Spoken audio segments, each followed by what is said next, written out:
Вы ўпісалі ў гісторыю Брэста новую яркую старонку, адзначыў кіраўнік горада Александр Рагачук, вітаючы брэсцкіх футбалістаў. Сёлетняя Вікторыя «Дынамо Брэст» у чэмпіянаце краіны безумоўна зробіць горад больш прывабным для турыстаў, а таксама паспрыяе рэалізацыі інвестыцыйнага праекта па будаўніцтве буйнейшага футбольнага поля ў краіне. Прекрасно, что именно в год тысячелетия мы получили новые объекты. Мы реализовали распоряжение главы государства, и мы получили такую, как мы говорим, вишенку на торте, да, вот эту замечательную победу наших футболистов. Это способствует очень многим факторам дальнейшего продвижения города. Поверьте, что город Брест станет еще более узнаваемым, в том числе благодаря вот данной спортивной победе. Сейчас очень важный фактор – это продвижение города в контексте его привлекательности для инвестиций, для туризма.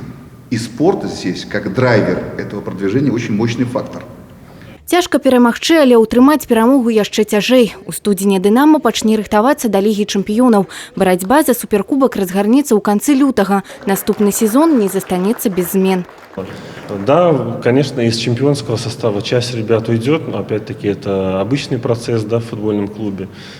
Самое главное, что клуб в целом, он на месте сидеть и стоять не будет, а будет двигаться вперед, поэтому на Брестском вот эти вот заполненные трибуны в любом случае увидят ту радость, ту игру, ту борьбу, которую всегда видели. Капитан команды Павел Няхайчык адзначыў, сезон быў нялёгкі, але команда заўсёды накірована на станоўчы вынік, і для гэтага ёсць галоўнае – адзінства.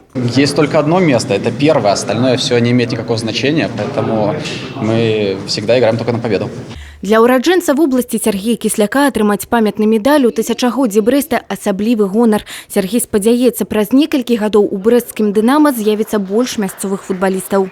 Должны играть из Бреста, из Брестской области больше ребят. Но я думаю, сейчас уделяется очень большое внимание этому.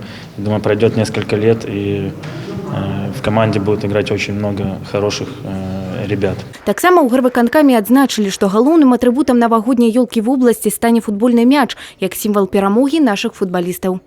Тацяна Ігнатавец, Юрый Плінда, телерадиокомпания «Брест».